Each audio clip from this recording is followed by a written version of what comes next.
klassisk prinsessa till svensk humordrottning. زینت پیرزادہ ایک مزاحیہ فنکارہ ہیں. سویڈن میں اپنا کام کرنے کے لیے انہیں سویڈش زبان کی باقاعدہ تعلیم لینی پڑی تاکہ وہ اپنے کام میں اس کا صحیح استعمال کر سکیں. ان کے استاد خود بھی ایک مزاحیہ فنکار تھے اور انہوں نے زینت کو اس کام میں آگے بڑھنے میں بھی مدد فراہم کی. به من گفتش که هر چی تو میگی جالبه بدون اینکه اصلا انہوں نے مجھ سے کہا تم جو بھی کہتی ہو بغیر کوشش کے مزاحیہ ہوتا ہے. اور پھر کچھ عرصے بعد ایک مشہور مزاحیہ فنکارہ اینا لینا برنڈن نے مجھے اپنے شو سے پرفارم کرنے کے لیے کہا.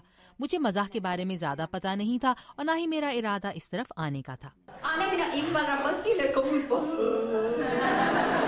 اس پہلے موقع پر انہوں نے بہت اچھی کارکردگی دکھائی اور پھر انہوں نے اپنی دوسری ملازمت چھوڑ کر اس کام کو روزگار بنا لیا. وہ آج سویڈن کی مشہور مزاحیہ فنکارہ ہیں.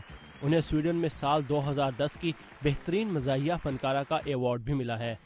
افتخار من هستش که توی کشور مجھے فخر ہے کہ میں ایک ایسے ملک میں کامیاب ہوئی جہاں غیر ملکیوں کے بارے میں کچھ زیادہ اچھے خیالات نہیں پائے جاتے. اور مجھے خوشی اس بات کی ہے کہ مجھے ایک ایسا ذریعہ ملا جس سے میں اپنے دل کی بات لوگوں کے سامنے کر سکتی ہوں. لیکن زینت کے لیے کامیابی کا یہ راستہ طویل بھی تھا. جب وہ ایران سے سویڈن آئی تو انہیں اپنے بیٹے کے ساتھ ایک گھر کے تہہ خانے میں رہنا پڑا. لیکن انہوں نے ہمت نہیں ہاری. بابا بزرگ من یه چیز خوبی میگفت جتنے زیادہ آپ مایوس ہوتے ہیں مزاح آپ کے دل کو اتنی ہی تسلی پہنچاتا ہے. میرے دادا کہا کرتے تھے کہ ہر شخص کے دل میں خدا کا نور ہوتا ہے جو کبھی مان نہیں پڑتا. میں نے ہمیشہ ایسے ہی سوچا کہ آپ جتنے بھی اداس ہو جائیں لیکن جب آپ پیچھے مڑ کر دیکھتے ہیں تو آپ کو احساس ہوتا ہے کہ زندگی رکتی نہیں. اور میرے لیے مزاح زندگی کا ایک نیا راستہ بن گیا ہے. وقت کے ساتھ ساتھ زینت کا طنز و مزاح کا انداز نکھرتا چلا گیا اور متنازع بھی ہوتا گیا.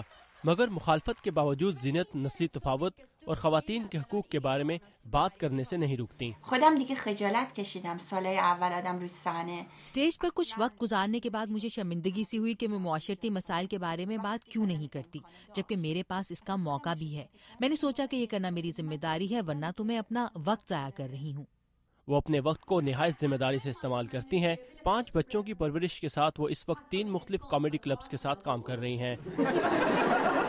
راجب زنای سوئد در واقع یہ سویڈن کی خواتین کے بارے میں ہے. یہاں لوگ برابری کی بات کرتے ہیں لیکن اگر آپ گہرائی میں جا کر دیکھیں تو مغرب اور مشرق کی عورت میں کوئی فرق نہیں.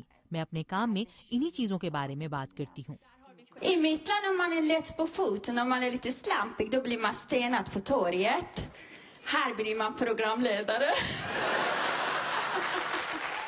زینت سویڈن میں اپنے کام اور زندگی سے مطمئن ہے لیکن وہ مختلف لوگوں کے سامنے کام کرنے کی خواہش بھی رکھتی ہیں. من واقعا امیدوارم میں ایک دن ایران میں جا کر کام کرنا چاہتی ہوں. زینت کا کہنا ہے کہ انہیں ان کے کام نے ایک نئی زندگی دی ہے اور اس کے ذریعے سے ہی وہ زندگی کے اونچے نیچے راستوں پر کامیابی سے سفر کرنے کے قابل ہوئی ہیں. طالع ہداوی کے ساتھ ثاقب الاسلام، اردو VOA.